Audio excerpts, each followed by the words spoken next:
Don't y'all? You don't look. Welcome to the Transformation Institute's podcast for change. Here is our host, OMARI JAHI Aton.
Tyrone, can you hear us?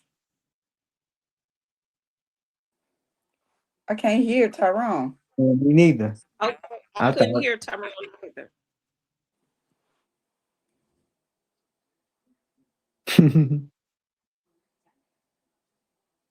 Yeah, we can't hear him. But we can hear everybody else, right? Difficulty. No. I'm glad y'all said that because I thought it was my phone. I know. I went out and came back in. Yeah. We had some problems last week.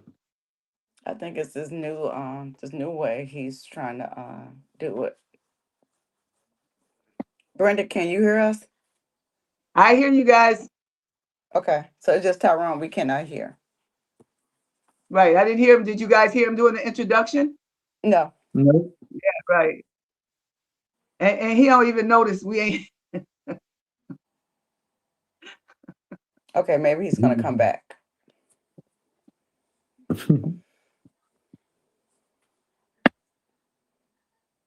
Will, you acting funny?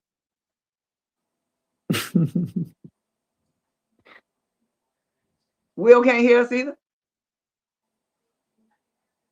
I don't know. Will, are you on mute, Will? Yes. Okay. But when you on mute, you can't hear us either. Yeah.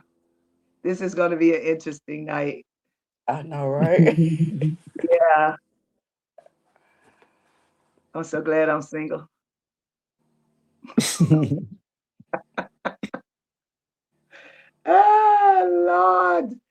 Lord. So tonight's topic is, Vanessa, go ahead and start us off until Tyrone comes back. Vanessa, you on mute. Oh.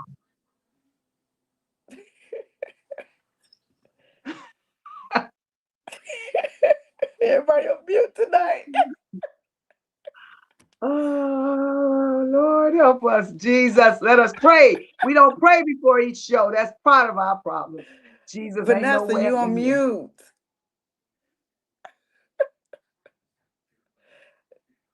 We cannot hear you, Vanessa.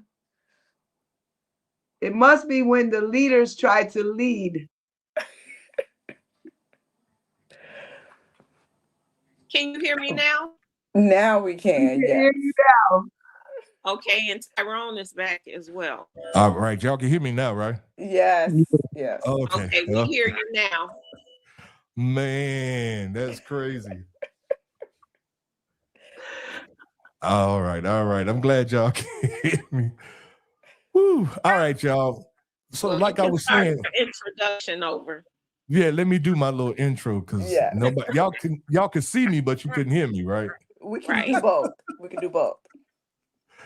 Okay, cool. All right, welcome y'all. Welcome everyone to the Transformation Institute podcast for change. I'm your host, OMARI JAHI, and today we're confronting an uncomfortable truth of psychological sabotage. We unpack the grace gap, the phenomenon where we hold our own brothers and sisters to an impossible, unforgiving standard in politics, religion, and lifestyle. Yet we eagerly hand out free passes to other communities for the same behaviors. It's time to talk about the internal divisions keeping us from moving forward. So join us as we challenge our own conditioning and discuss how we can transition from tearing each other down to actively building our communities back up. So, again, tonight we're talking about psychological sabotage, how we're sabotaging each other psychologically, how we talk about what. I'll give you an example, and then y'all can chime in and let me know what y'all think about it. You know, I remember when Black folks owned stores, little storefront stores, and we would talk about how Black folks didn't have what we wanted, or they you would go in the store and the prices would be high or whatever. But then we have other people that open up stores in our communities and things of that nature, and they talk to us like dogs. They cuss us out and everything, and we continuously go to their stores and purchase from them. But yet still, if a Black person didn't have what we were looking for, we refuse to go back to that store again. This is kind of what we're talking about tonight. This double standard that we use on how I don't know if we just hate ourselves that badly to whereas we want to just dog anybody that looks like us out, and we just spend our money freely with everybody else. What y'all think about that? Well, we do hate ourselves without even. Oh, I'm sorry. Go ahead. I think that was you, V. You got it. Oh, I thought I heard somebody saying something. Say something. Oh, it was me, but go ahead. You can start. Oh, You sure? Okay. No, I was just getting ready to say, well, we do hate ourselves and don't even know we hate ourselves. That's the tripped out part. Because you can go around and ask anybody right now, like, man, do you hate yourself? And more than likely they say, no, I don't hate myself. But the behavior says different. Like you were just saying, like we psychologically hate ourselves. Like, that's why we kind of dog each other out, don't support each other, do for each other. It's because we do hate ourselves in a way. And again, like I always say, perfectly designed. I Perfectly was going to say designed that. to do that to us. I mean, have we been programmed to hate ourselves like this? You see, I mean, we hear this all the time, and I know it's just like slavery. People get tired of hearing people talking about what we went through in slavery and all of that stuff, but yet and still, it's the stuff we went through in slavery that's being passed down generation after generation. And we, for some reason, we can't see that we're victims to those things, and if we don't talk about it, and we only talk about what's happening today, we can't fix what happened yesterday that's affecting us today. So we got to have conversations like this on what went down in slavery, how what's that? Willie Lynch. They used to, I remember they used to talk about that, about the Willie Lynch letter. You don't hear about it anymore that much. I guess we've been taught or we've been programmed to believe that it ain't real. You know, I wonder if you all have heard about the Willie Lynch letter, right? Everybody on here, y'all know what that is? Not exactly. I've heard the name. No. Really? Tyrone, No. Oh, I'm I gonna go ahead, Vanessa. I'm gonna pull up the Willie Lynch letter real quick while you're doing that. I think part of it is people our age or older that do talk about the Willie Lynch letter. We haven't put that information to the younger generations. So a lot of these younger generations, they don't go looking for information. You have to spoon feed them everything. If they made a reel and put it on social media, then they would know about it. Otherwise, they aren't going to get it from a book because now it's like social media takes over everything. And if we don't, like I said, spoon feed some people, they're not going to get it and they're not going to go look for it. But I just want to agree with Vanessa. However, I agree with you with that. I personally think that generations like after V and I they may not know if nobody's told them or taught them, just like the whole self-love thing. If nobody's shown you or told you what self-love looks like, then you're ignorant to it. Like lack of knowledge of you don't know how to do it. So even though the Willie Lynch letter and they're coming close to their 400 years now, that's why their things are changing. But that was all a part of the programming that OMARI always talk about with, you switch the roles of the household, and that's how the mother, out of fear, the man gone, the sons are now dependent, the daughters are independent. Like that whole thing came from that mindset of that letter. Yes. And when you introduced it to slavery after that, like you raped your wives and your sisters and your daughters in front of you and made you helpless and less of a man psychologically. So that's why that cycle became that way. And most men probably don't want to face that reality because it's a known fact.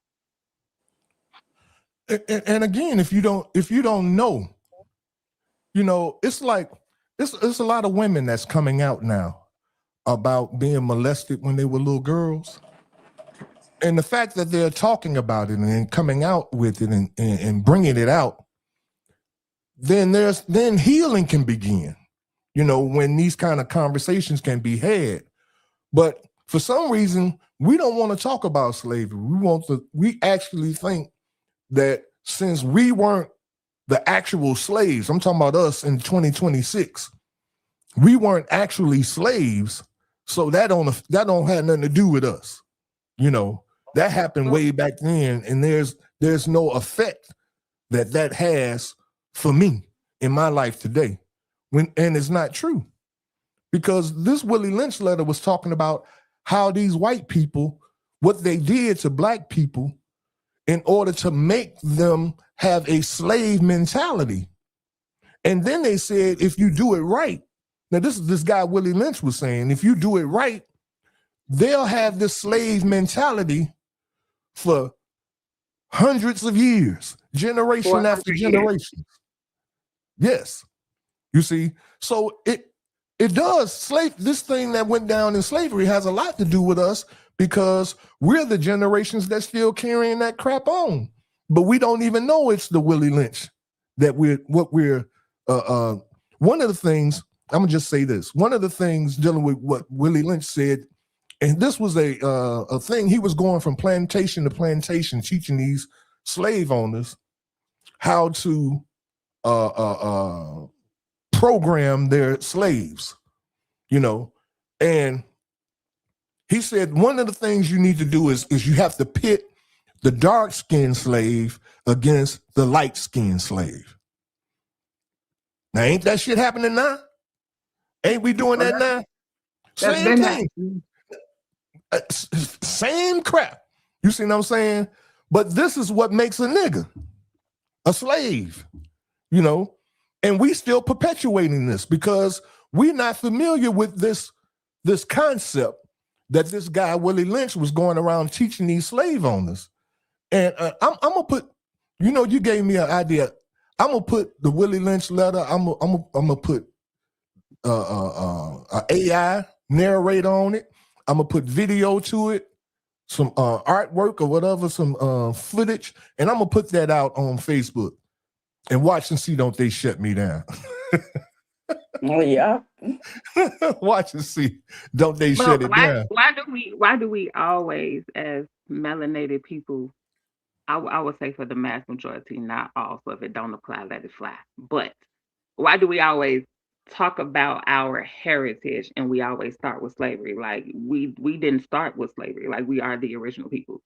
Like slavery is what you were told, but we always go back to slavery. But you all do realize that we existed before slavery. Like who were we before slavery took place? Before Willie Lynch came in, who were we? How did we meditate? How did we worship? How did we praise? How did we communicate with each other? Like all of those things were stripped from us. And I know like Brenda had spoke on it like last month when it was February, and according to the calendar, it was Black History Month. But that in itself is a trap of psychological sabotage, because it's not no other race or people of heritage, they don't celebrate a month. It's a heritage. So when you celebrate Black, which means dead, and then his story, that's his story that he's erasing. Like that itself is psychological sabotage, but we don't, the mass majority of us again don't know because we were never told. And like Vanessa said, if you don't go looking for it, they're never gonna know. Nobody's ever gonna tell them the real self. And I don't think we can blame it on like just us, but that's, again, it's all going to stem from the slavery thing and the Willie Lynch, but that's just my opinion, that's why we don't know, is because nobody's ever taught us that. And if you don't go looking for it, then you're probably not going to find it. And let's think about this too. I'm go ahead, Vanessa. I'm gonna say something that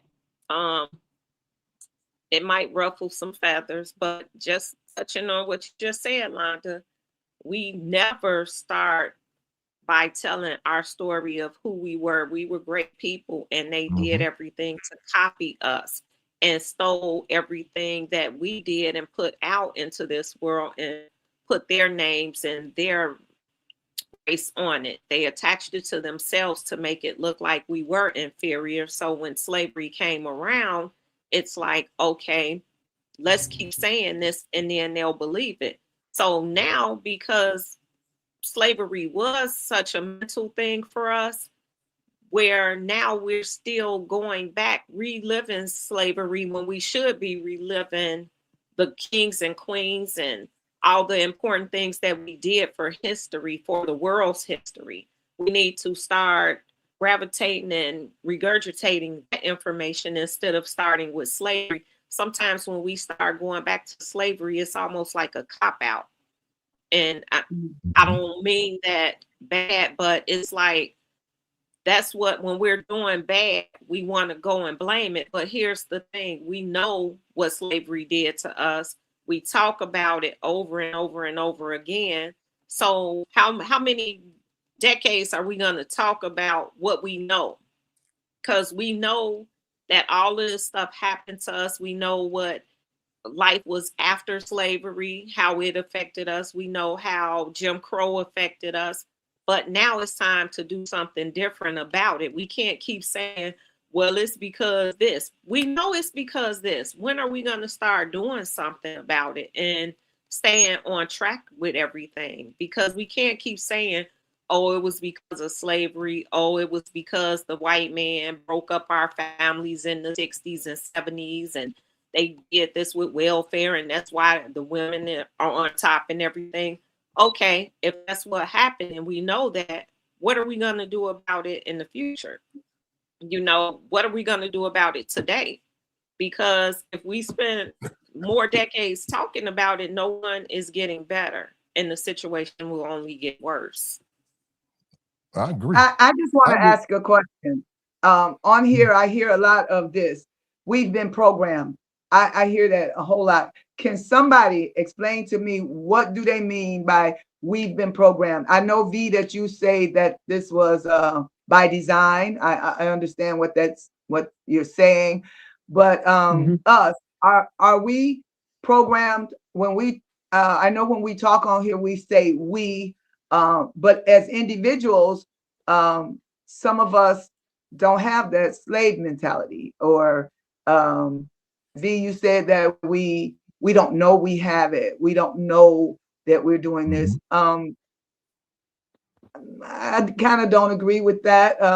And I'm with Vanessa, and I don't have all the answers, but I know that us, the black on black stuff that I encounter, without it being real big, just the little stuff that we encounter with our family members, our neighbors, at our churches, and all of that. I mean, I don't know if that mentality is in the air, falling down on people, and that's why people are acting the way they do. But this year, in September, when I made 65, I don't know, something changed in me. I always been kind of a rebel, but I want to see something different so bad that it makes me sad almost every morning when I wake up. I'm glad to wake up, but I wake up to so much craziness that I mean, we gotta do something, because I can't see leaving here without having did my best to see my brothers talking to the young black men, my brothers helping women to get on their feet, to help with things. I don't see that kind of stuff. I just hear a lot of talk, and I don't want to talk no more. I just want to know, what do you mean by we've been programmed? What we've been programmed? What does that mean exactly? Well, I'll say this, that programming is, I believe it comes from like the TV shows that we watch on a regular basis. Like a lot of us back in the day, we used to come home to watch what's that show with Bob Barker? Let's Make a Deal. Right. Price is Right and all of that stuff. You know, those were programs. You know, that's what they're called in broadcasting. They're called programs. And when you program something, like you can program your lights to come on at a certain time during the evening at 7:30 or something like that, you can program your lights to come on. This is when you, prior to insert a thought in a person or into people. This is when I'm saying programming. You insert this thought into people, to whereas you don't have to be around for it to manifest itself, to keep perpetuating it. You don't have to be around. You've programmed them. I've heard many times where it's been said that Black people, now this was in the past, I don't think it's happening now, but in the past it was true, that Black people they wouldn't let Black people come in the front door of establishments. We had to come into the back door, right? And if there was no back door, we made a door so that we could come in through the back door. So it's like, if you do something for so long, I know we've heard this old saying that if you do a thing for like 28 days, it becomes a habit. You know, we've heard that, but that's programming. How you can program your body through fasting not to eat as much. You can program yourself through exercising. You see what I'm saying? All of this is programming, and we can be programmed to hate one another. And that's what I'm saying. That's what I mean. How are we programmed to hate? All right, I know about programming and fasting and doing your body and exercising, yes, and that, but I mean us as people, who's programming us now? Well, back in the day, the slave master programmed the slave. Now, the mothers and the fathers are programming the children. We're teaching our children to continue these thought processes, these philosophies. You know, back in the day, Black people couldn't look a white man in the eye. You know, and so their mothers would say, when you come around the white people, you put your head down. Don't look them in the eye. You know, because if you did, they might take you and lynch you, right? So the same thing is happening today. We're teaching our children this I don't even know what to call it. We are programming ourselves to be self-destructive. We're doing it to ourselves. Can't you agree to that, Brenda? You look around the Black community. You look in the Black community, you can see we are doing it to ourselves. The white man ain't even here no more. You know why he ain't here no more? Because he ain't gotta be. We've been programmed to do it to ourselves. The evidence. Can I just add? Sure. I want to add something to what you're saying. The programming, it's not all based on the parents programming their children or programming people. It's a lot of media, television, and we've seen from the past when they used to do the what was that, Nielsen ratings or whatever, because they were programming us and they know how to get our attention. Everything we do, believe it or not, is psychological and is based on behaviors. People study behaviors and they know this is how people typically usually react to things. So if we do this, 9 out of 10 people will respond this way. If they don't respond this way, then we'll tweak it a little until they do. And that's how they get us. If you notice, like with children right now, since you said, how are we being programmed now? Yep. With little kids, what happens when they get up in the morning? They probably go straight to a TV, straight to a tablet or whatever, because they have all these programs on their computers or tablets that are telling them, you know, hey, this is learning, or hey, this is the music that's gonna hook you. So they get into this habit of picking that tablet up first thing in the morning, and it's almost like they get mesmerized by it. If you notice, you can have a child in the house, they will be quiet and you won't even know they're there because they're so addicted to the tablets or the computers or the television. So that's one way we're being programmed. And even adults, this thing right here. Yep. This is what you see with adults all day. They programmed us through social media, through the news. Everything is a program. Yes. And you know, Vanessa, when you was talking, something came to my mind real quick, and all of us can bear witness to this. There was a time when we used to talk about Caucasian people, when we see them in the store and their kids be acting up, you know, and they be like, the mother be, come here, Johnny, come here. No, I'm not. I want a toy. I want this. And we look at our kids, be like, I wish your narrow butt would act like that. But guess what? Our kids are acting like that now. And you know why? Because we've been programmed through this. They had this thing called Dr. Spock. That was the first thing back in the 70s. Dr. Spock was a child psychologist. And he was talking about how you're supposed to raise your children, how you're not supposed to beat them and all that kind of stuff. And then they made it a law later on, saying that you can't whoop your children, or you can't punish them in that kind of way like we used to do back in the day, right? And so now that they did that, after generations being made not to chastise their children, now our children look just like the Caucasian children were acting back in the day, because we've been programmed to act like the Caucasians acted towards their children back in the day. And so now that's a programming that you can see.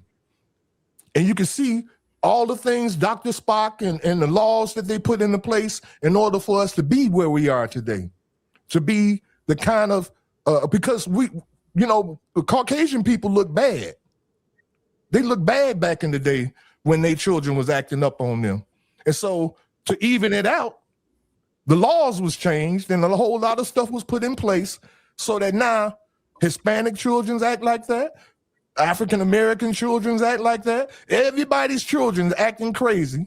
You see what I'm saying? So Caucasian people don't look bad. We've been programmed.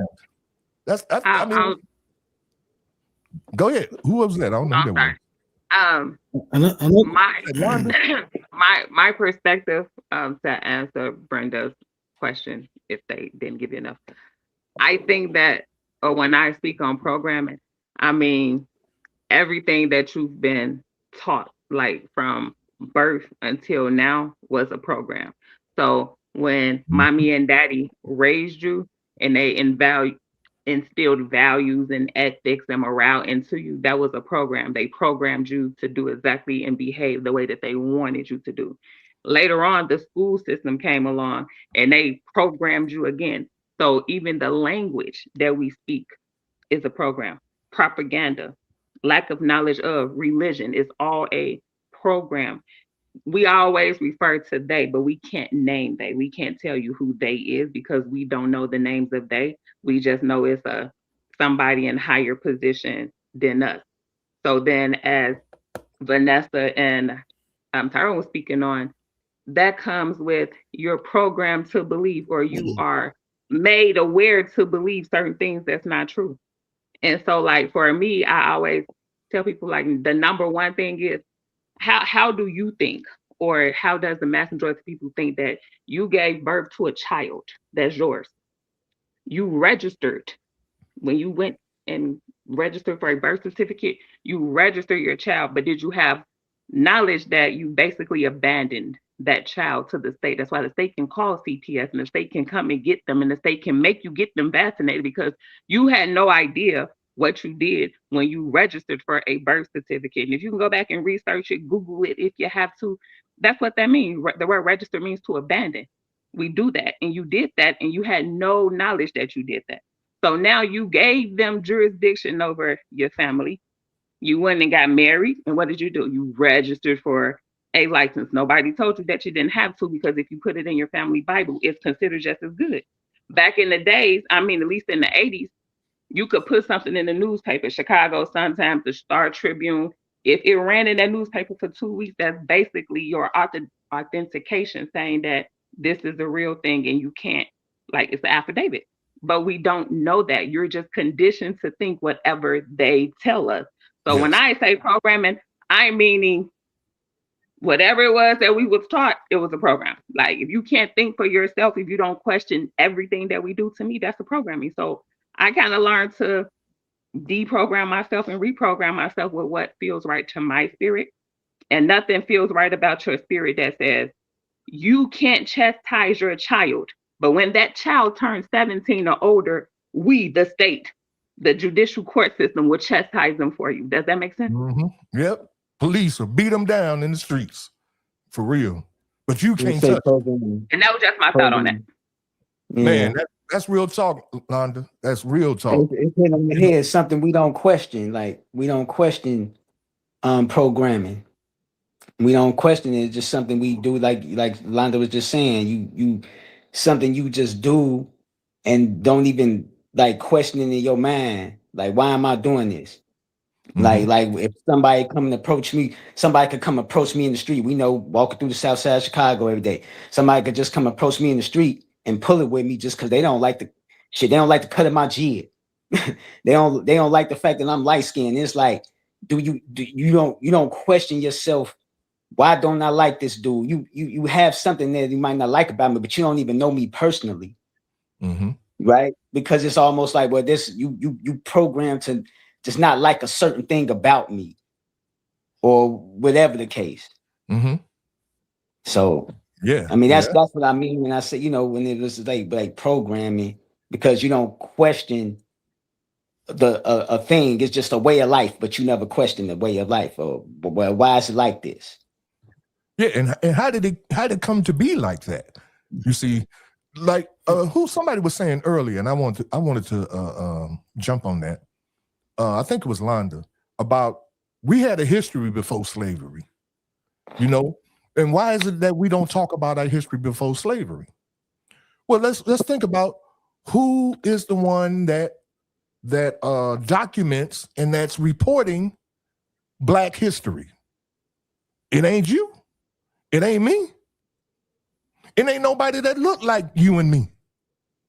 You see, because we don't have a broadcasting network. We don't have a TV station. You see what I'm saying?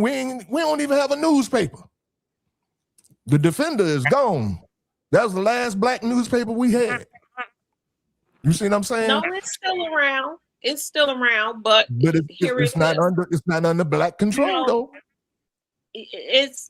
This is kind of touching on the Black on Black crime being psychological.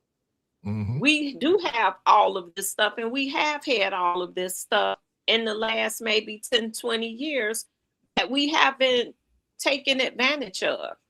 We should be the ones telling our story, and we can tell our story. There are platforms out there that tell our story, but that's not what's being fed to the majority. So the majority isn't picking up on that. We have to do better about getting our information to one another. You know, it's that mentality where it's almost criminal, like the Black on Black crime that we're talking about. It's almost criminal that I can't sit here and talk to you and tell you something and you take heed to what I'm saying and try to, you know, dibble into what I'm saying, and we build from that. It's always like, if you say this, I'm going to say that. If you say up, I'm going to say down. It's that mentality that's keeping us behind. And I feel like right now, we see this in politics. We see this in relationships. We see it everywhere. Perfect example, going to politics.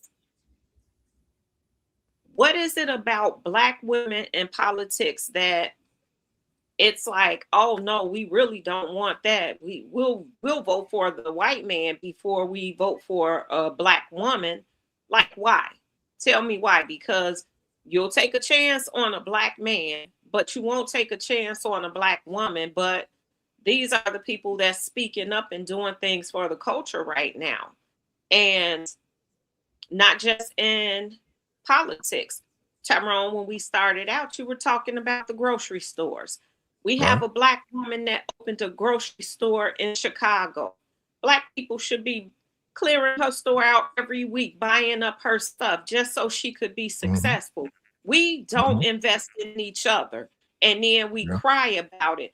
Well, we can't succeed as a people if every time one person goes up, two people are pulling them down. And that's what we seem to do. We got that crab in the barrel mentality. We need to kill that. But I mean, yes, but it comes from, see, Vanessa, it comes from the Willie Lynch. You see, this programming that took place back in slavery. See, can I interject? Can I interject 1 second? Sure, go right ahead.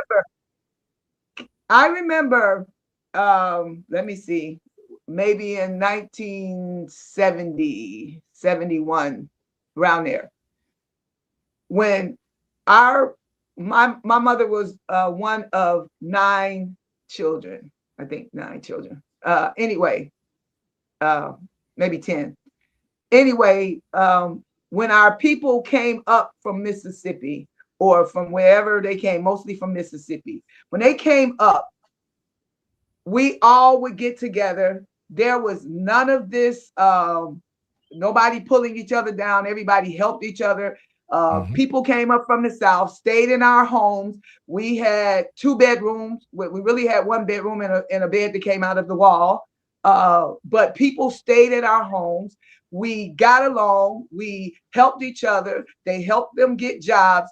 All of that, we did that. I remember that. I'm that song. I wish those days would come back once more.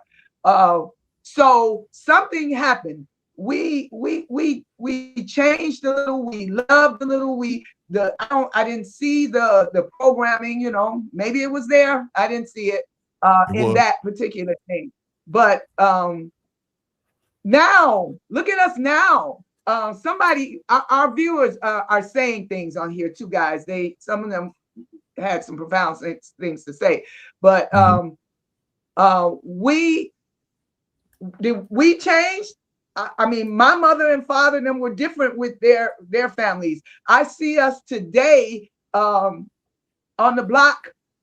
We know our neighbors when we have a big thing to do on the block, but do we know what our neighbors are going through? Are we intentionally introducing ourselves, letting them know they can come to us, or helping with something, or that kind of stuff? When we have block club parties, we have food and fun and music and all of that. But I think we need to have block club parties that talk about issues that can help us in our communities. I just think that the programming thing, I'm hearing you guys, I understand to a point, because we're going to keep saying we're programmed. And if we're programmed and we're never changing, what are we doing here? Why are we here? We programmed. We're never changing. I see that we got worse in some areas. I mean, I'm sure somebody's better in some areas, but what if we're programmed to be like this, and we're gonna just be like this? Yes. So we're doing this transformation program for change, but we're really not going to change. We can change. I believe we can change, but you can't just change by osmosis, because we didn't get like this by osmosis. I know that, but what do we do? What do we do? What are we doing? I mean, what are we doing differently? If someone programmed us, then somebody has to deprogram us. Oh, you see what I'm saying? And nobody has to do that. We have to do that. We have to stop waiting on somebody else to do it for us or to come save us. We have to do it ourselves. Someone individually. Well, if that's the case, why haven't we did it? Why haven't we done it? We have started change in our lives, in our homes. Some of us are. I mean, are we just sitting around doing nothing? No. You all keep jumping from the race as a whole to an individual. You see, I'm speaking of the race as a whole. And then when you begin to see the challenges that I'm talking about as a race as a whole, then you want to talk about how, as an individual, that's not me. Or I know some people that like that. An individual got to start. A race as a whole is not starting together. Somebody got to start it. Somebody. Nobody has, because you know why? Because we don't want nobody telling us nothing. We don't like leadership. We don't want no leaders. We don't even trust nobody to be a leader for us. We've been down that road, and we've done with that.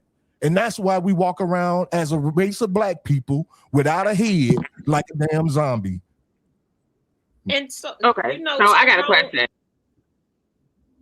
Go ahead, Vanessa. What you just said, I get what you're saying, but what we're saying is we can't keep going back, and I hear what you're saying, believe me, I do.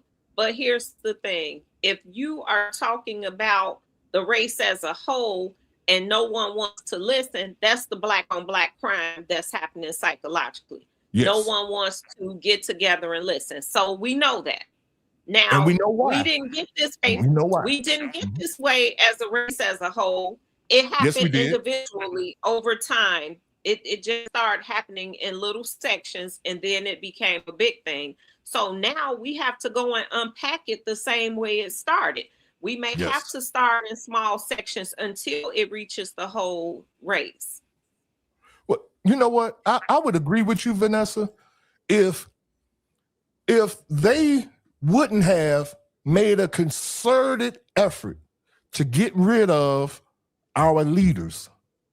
Every leader we've had, they killed. And even with the gangs, because the gangs are out of order because there's no head. They had a program that they initiated in Chicago when Bill Clinton was president. Y'all look it up, Google it. They call it cutting off the head of the snake. They say if you cut off the head, the body will die. This was a program they initiated in Chicago, and they came to Chicago and they locked up all the gang heads. And this is why you see willy-nilly young bucks out here in the community doing what they want to do, because when you had a leader, the leader would bust your head if you went against the rules and the regulations of the gang. If the gang said you don't mess with women and children and you did something like that, the gang would get you.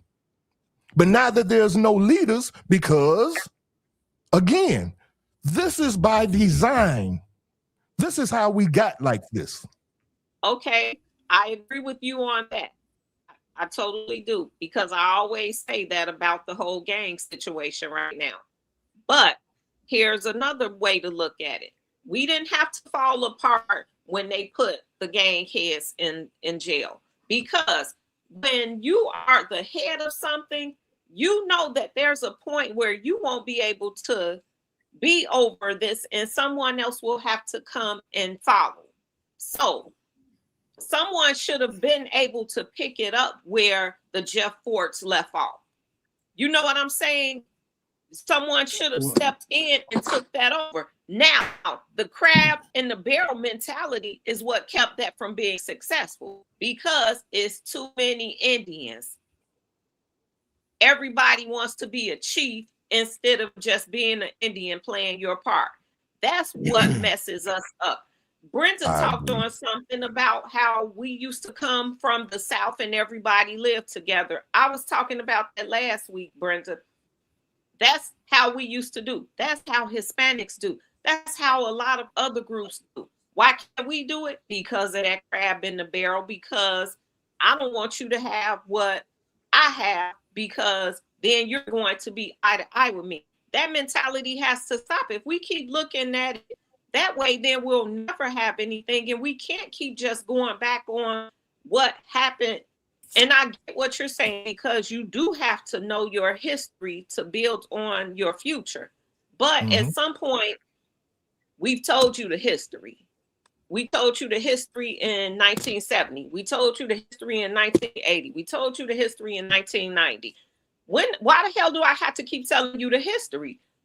Start making a new history.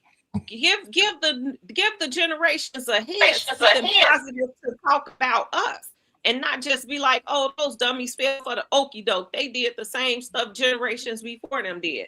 If we don't demand change, it's not gonna happen.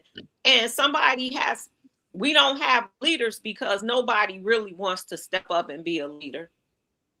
That's why we don't have leaders. And we know why. When they try to, what happens? It's us killed. that pull them down. It's They us get that do it. assassinated. Nobody else hurts us more than we hurt ourselves. Yep. I'm agreeing with you, Vanessa, but it still doesn't alleviate the problem when you say, and everybody's saying this individual thing. See, we talk with a forked tongue.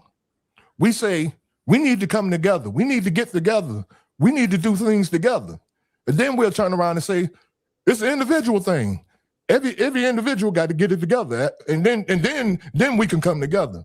See, we don't know what the hell we talking about. We just saying stuff. Oh, yes, we do. Oh, yes, we do. Because individually at your home by yourself, you have to get yourself together to join with somebody else. You do have to be individual first. You can't be connected to somebody until you get yourself together at your place to connect with someone else, to talk with someone else, to be on the same page with someone else. Yes, you're an individual first. Yes, we are. Yes, you got to think you can't. Somebody can't tell you if we let somebody come along and tell me to get myself together, then I'm still not really together. Somebody just told me something. I'm just kind of following the crowd again. So yes, I have to, in my own space, get myself together enough to think. I have listened to the people. I've heard the story. I've heard my history. I've heard all this stuff. So I have to, on my own, get myself together to come and connect with someone else. And then that someone and us have to connect with someone else. So no, I'm not talking with a forked tongue. I'm not talking out of my mind. This is how I'm talking. And if I'm wrong, then I don't even know what else to do. I'm going to sit here and I'm going to be quiet and I'm going to let somebody tell me what to do. Okay. You know, Again, go ahead, Vanessa. Go ahead. There's an old African proverb. And I think if we listen to our ancestors, we might do something different. It says, if you want to go, oh, I just had it in my head. I done got all worked up. Hold on. If you want to go far, no. If you want to go fast, go alone. If you want to go far, go together. Right. I agree with that. If we listen to our ancestors, we wouldn't be in the predicament we're in. But to do that, you have to talk about the past, and we don't like talking about the past. We talk about it. We done talked about it. It's time to do something about it. But how? You know how the saying is, don't talk about it, be about it. It's time for us to be about it. We done talk too much. And we now. We done talk so much. We talking about it when we say be about it, but then it's easy to say these words out of our mouth. But who is holding us accountable? That's going to say, it's like I was talking about the gangs. Remember I said when the gangs had a leader, a head.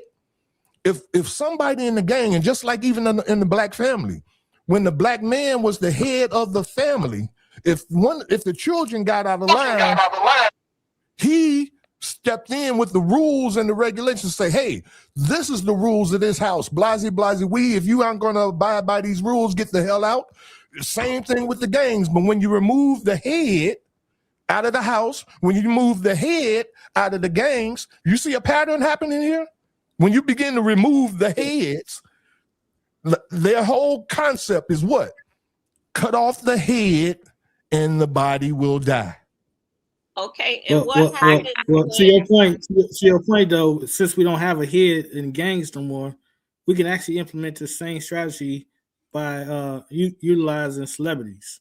The Michael B. Jordans, the Rihannas, the Beyoncés of society. If they spoke in the terms that we're speaking about right now, they will be able to influence society or the majority of the African American community, if you will,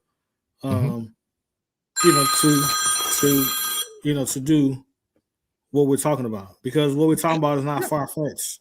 No, it just means we're influential society. If we had a show like if we had a show on YouTube or something that talked about this, and it was a hit show that everybody can relate to, we would start seeing some mindset shifts in the black community. Yes, sir. Yes, sir. But you know why we don't have a hit show like that? Because we don't have a broadcasting network. We don't have, all the things that you need in order to communicate to your people is being kept from us. Hispanics got one, Telemundo. Why don't we have one? When Bill Cosby tried to get a network, what happened to him? You see what I'm saying? We just can't see the forest for the trees. The things that we need in order to communicate to our people, we used to communicate with the drums, right? Back in Africa, that was our way of communication. Our method of communication now is social media. And who controls the algorithm of that? We can't even get our message on this podcast out to hundreds of people because the algorithm only allow it to go to a certain few. Now, we don't control that. And we don't have our own social media platform. There was a black one out there called, I forgot what it was called. It was a couple of years ago. They had a black guy that had created one that was like YouTube. It's probably gone now. But until we have our own way of communicating to our own people, just like Telemundo, they tell their news to their people. Their people watch Telemundo. They don't watch 7, 5, and 9. Hispanic people. You see what I'm saying? But we don't have no method of communicating to our people. You know who communicates to us? It ain't us. It's somebody else communicating to us. And so what do you think is going to happen? If we can't, if our little podcast right now, the stuff that we're saying here on this podcast only is allowed to go out to what, 20 people, let's just say. Out of how many? I got over 4,000 friends. Some of you got the same thing. Why is it that when I go live, it can't, 4,000 people don't have the opportunity to hear or see what I'm doing? And whether they shut it down and say, oh, that's boring, but at least it was 4,000 people that saw it. Why is it only 40, 30, 20? And who controls that? You see what I'm saying? That's true. What I'm getting and what I'm interpreting, like it could be out of frustration too, but what people are saying is that, okay, we know about the past, we know about history, at least the mass majority of us do. What are we going to do now about it? And when Brenda's talking, what I'm hearing her say, which I could be wrong, and she can correct me if I'm wrong, is that, okay, we've been there, done that, we know about it now, so what do we do now? How do we change it now? It sounds like she's asking, like, how do we move forward with the helping? We don't want to focus on the past no more. So if our information doesn't get out for the masses, then is that taking accountability for your other people, saying that, okay, well, Brenda's gonna hold herself accountable, and she's gonna mentor 3 young ladies. That's her job. Londa's gonna do the same, Vanessa's gonna do the same. So that's 3, 6, 9 other individuals that we're gonna mentor. Once they get to a certain point, they can be able to start, mentoring, because they have enough, deprogramming and reprogramming, or whatever it is that you want to call it, to go move again. So again, I don't think that it may or may not move by the masses, but where do we start is what I'm hearing her say. Like, how do we start? We talked about, people watching it. If it's 25 people that this podcast reach, and 4 or 5 have serious mentorship questions or have questions for the panel, then how do we interact with them? How do we start working towards the better us, for us, by us? Is what I'm hearing her say, but I could be wrong. No, I think that's what you're saying. Isn't that you right? Is that right, Brenda? Basically what you're saying? Basically, I'm kind of over here wondering, what we gonna do?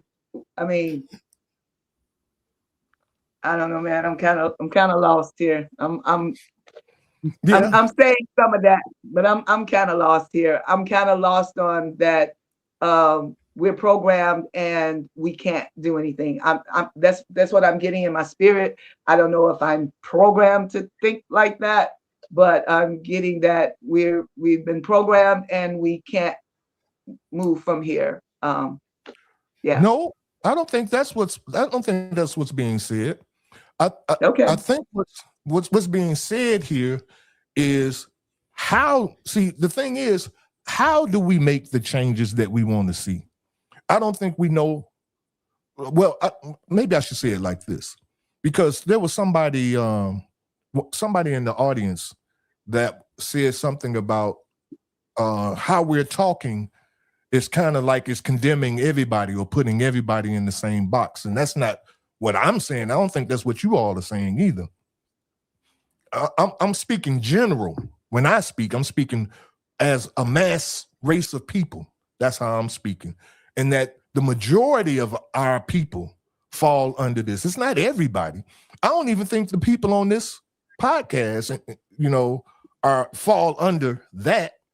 But we are around people in our family that falls under that.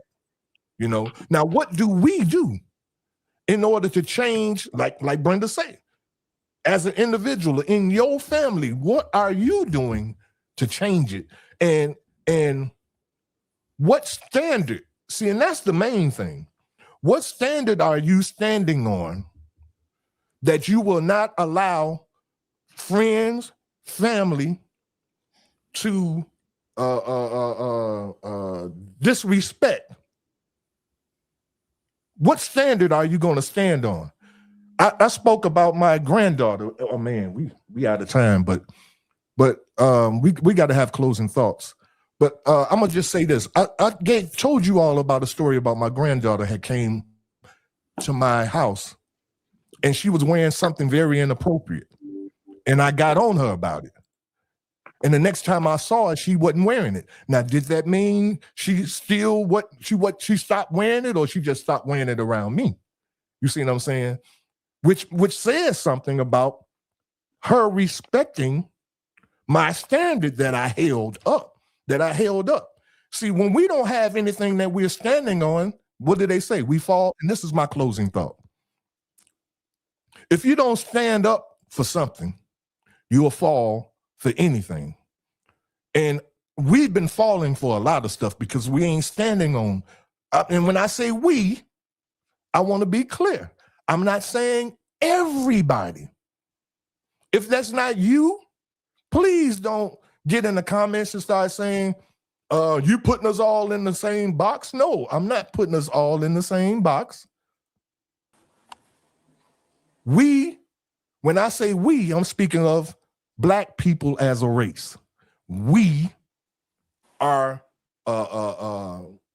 we are not holding up standards that got those that in the past, Malcolm X, Martin Luther King, Fannie Lou Hamer, Harriet Tubman, all of these people, they had standards. They had a standard that they stood on, and they refused to get off of it. And so if we're not holding up those standards individually in our families and with our friends, not allowing our friends to come associate with us, just because they buy the drinks or they got the food, we just allow them to come in and just do anything and act any kind of way and talk any kind of way. See, this is where the change comes in, and I'm gonna get off my soapbox. That's my closing thought. Anybody else have a closing thought? I just want to say we really didn't get into the comments a lot today, but we had a lot of good comments out there. This very last comment is about how we can move forward. Trinia says, I suggest encouraging philanthropy. If we come together and volunteer our spare time to fill in the gaps, we will slowly begin to trust one another and do better as a whole. I totally agree. Yes. As for my closing thoughts, I think, again, because the Black on Black crime that we always hear about is more mental than anything else, and it's reflective of how the Black community treats each other. I think that my closing thought, I'll just say the future demands change. The past demands understanding. And that's my closing thought. Great. Anybody else? Closing thought? How many more brothers gotta die? How many more mothers gotta cry? How many more times? That's my closing thought. Yeah. Brenda, I feel you. I really do. I really do feel you, man. But I mean, and I ain't saying a but. I'm just saying that, we've been walking around without a head for too long, even in our families. Even in our families. You said it yourself, Brenda. A lot of times you be trying to hold up standards and they treat you like you a sore thumb. Like something wrong with you, because yeah, but I don't back down. I ain't backing down, man. I ain't going back. I hear you, and you shouldn't. I ain't going back. I'm saying there should be more people like you in their families, not backing down, holding up the standards that made us great in the past. Back in the day, we were great people because we held up these standards, So it should be more people like you, Brenda. That's all I'm saying. Okay, I'm gonna say this one last thing though. I think that we have to love so hard that we love the hell out of people. That when they hurt us, when they talk against us, when they rebuke us, when they put their fingers up to our face, we have to still love on them so hard, so loud, and until love conquers and covers. I really feel that. Yeah, I feel that. Yeah. Well, I believe at some point we'll get there. Prayerfully, we'll get there. We're not there today, but I mean, there's always tomorrow. And like the wine and say, tomorrow, I give my life tomorrow. But what about today? Keep with the plan of it. All right. See, I was about to be one of those crabs in the barrel and say something smart, but I'm gonna keep it to myself. All right, let's see who we had on here today. Let me see. Shoot, some of these names. I hope I don't pronounce y'all names. But well, I'm gonna just say everybody that was on here, man. Because some of these names I don't even know. Y'all just got your handles and stuff. But everybody that made a comment, we thank you for your comments. We thank you for your suggestions. We thank you for just participating, tuning in. Please subscribe to our channel. We have a YouTube channel.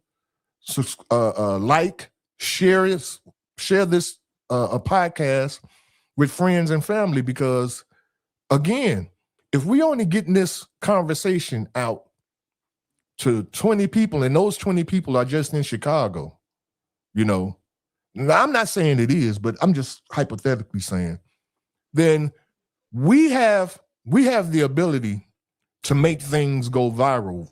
Like we made that shooting on 79th Street go viral by sharing it with everybody. But stuff like this, we don't share too much. So yeah. Well, I'll shout out to my Mississippi family. I saw some of them were on. I saw some of my Minnesota people.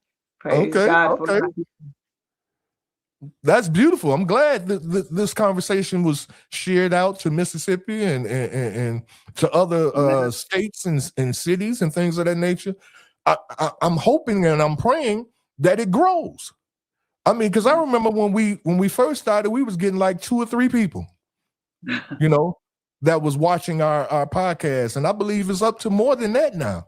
Because there are a lot of people that watch us that don't make a comment or anything like that, So when you look at the algorithms, I mean, not the algorithms, you look at the people that watch the podcast, it gets up to about 100 and something people that watch it, that look at the podcast. Now, how long they watch it, that's a whole nother story. But I thank you all for being here. I thank everybody for your comments, your suggestions and everything. And until next week, we constantly ask that you continuously think for a change. Because if you think for a change, you'll be thinking for a change. Till next week, y'all. Tell a friend. We'll see y'all next Thursday night. We out. All righty. Thanks for supporting our podcast. We look forward to see you next Thursday at 8 p.m. We also ask that you subscribe to our YouTube channel. The more subscribers we have, the more YouTube will push our podcast to more viewers. But until then, subscribe also for a peaceful mind. Your activity will reflect that peace.